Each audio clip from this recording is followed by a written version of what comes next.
The Washington Wizards had a very busy draft night, with Russell Westbrook being sent to the Lakers, Kyle Kuzma, KCP, and Montrezl Harrell, along with the 22nd overall pick, coming into Washington. And most notably, as far as the first round pick, from a team fit that we're going to be talking about in today's video, Corey Kispert gets drafted into the first round. So now with the addition of these new players, as well as Corey Kispert, you trade and draft, the Washington Wizards have some decisions to make and have a lot of surplus in certain roles or in certain positions. So we're going to be talking about what they could potentially do moving forward into the next couple of weeks of the offseason and what moves we can expect to make from the Washington Wizards. With that being said, let's get right into the video. And so, as I mentioned, KCP has been added, Kyle Kuzma has been added, Montrezl Harrell has been added, and Corey Kispert. And so the first point I want to talk about, as you would have seen in the thumbnail, is the fact that Corey Kispert and Davis Bertans have very similar play styles and roles. And in fact, that is one of the more direct comparisons. Someone like Corey Kispert, he is a wing guy who's going to be a shooter. That is his role. Bertans is a little bit more of a 4, Kispert a little bit more of a 3.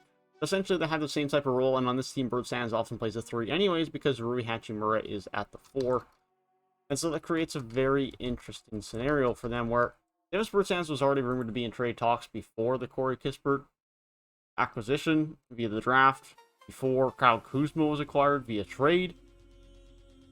So I now would not be surprised at all that Washington want to try and move from Davis Bertans, who's making anywhere 16 to 17 million for the next 4 years, which is an absolutely egregious overpay. He did not have anywhere near as good of a season last year as he did the year before in his contract year. Now, sure, he's still fine. He can hit some threes for you, but he's a bit inconsistent. He doesn't offer much for you outside of three-point shooting. And now they have Corey Kispert, who can come in on a rookie deal and do that job off of the bench. Neither of these guys are going to be starters anymore with Kyle Kuzma on the team. And so it just makes sense that they are going to try and move on from Davis Bertans this offseason. Now, they might not be able to get much assets back for him. If any, they might even have to give up assets to get rid of him. But I think clearing up that salary cap space is something that the Wizards should and will be interested in doing. And I think that the Wizards are hoping to kind of add a bit more cap space moving forward, to try and add another piece alongside Bradley Beal, and hope that that can be enough to A, keep him around, and B, be competitive enough with his team. The other position I want to talk about with this team is the center position. Assuming Thomas Bryant is back from injury, they have Thomas Bryant, Daniel Gafford, and Montrezl Harrell all under contract for next season. 2 of which are young in Thomas Bryant and Daniel Gafford.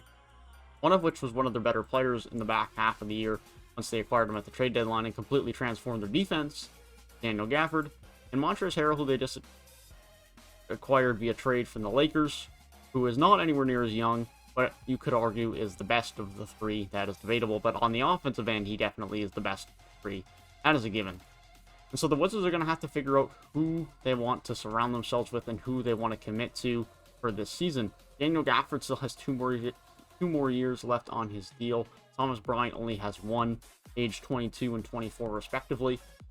And so they're going to have to figure out pretty quickly who they want to commit to for this season and long term, specifically with Bryant and Gafford. And I find it hard to imagine that they enter the year with all 3 of these guys on the team, but maybe they do. Maybe they slide one of Gafford or Montrezl Harrell at the 4 and play them at the 4 for a bit, kind of see what they get out of all of these guys, and then decide who they want to trade from there.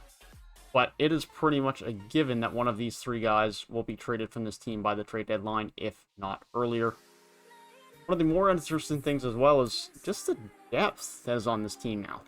You're talking about this team, the point guard position is the least position of depth. They have Raul Neto and Aaron Holiday now. I'm not even sure if Raul Neto's under contract for next year, but they've now traded away Russell Westbrook. Ish Smith is also a free agent. Yeah, Raul Neto is also a free agent. So Aaron Holiday is the only point guard under contract for the Washington Wizards as of right now that they acquired on draft night as well. But at the shooting guard position, they have Bradley Beal and KCP. Corey Kispert could slide in there as well. Garrison Matthews, they will quite likely resign. He can play at shooting guard. Kyle Kuzma and Corey Kispert, they can play at small forward. They have Rui Hachimura at the power forward spot, as well as Chandler Hutchinson if they decide to bring him back. And they have Thomas Bryant, Daniel Gafford, and Montrezl Harrell at center. That's not to mention the fact they also have Danny Avdija, who can play in that 2 or 3 spot as well. So they have a lot of young depth on this team. They've acquired a lot of talent through that Russell Westbrook trade. I think the fact that they got that many assets back for Russell Westbrook is very valuable. Sure, KCP might not be that valuable to this team long term. I Same can be said for Montrezl Harrell. But Kuzma in more of an important role, a more consistent role, could end up being fairly valuable to this team. That extra first-round pick is also very valuable. So it remains to be seen. This could be a fairly valuable turn for the Wizards, and it puts them in a spot where they have a lot of options moving into next year. They have a nice bit of depth, a nice bit of talent. And as much as this team probably isn't quite as good as they were last year, they're still a team that can probably compete for a play-in game and can try to alleviate a bit of cap space with the move of Davis Bertans and one of their centers to try and acquire another full-star Bradley Beal. That being said, I don't know how likely it is they're going to be able to bring anyone in. Such a player might not exist until free agency and next year, but they've put themselves in a position where they have some decisions to make, but they have options.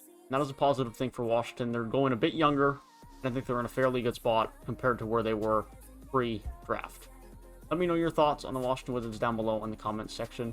If you guys want more of my thoughts on some of these teams after the draft, I will be coming out with 4 more videos today talking about my thoughts on the Golden State Warriors, Hornets, Sacramento Kings, and Orlando Magic after the draft as far as their top picks, as well as what I think this could mean for their roster moving forward, some of the moves that they could then make as a result of those picks off season.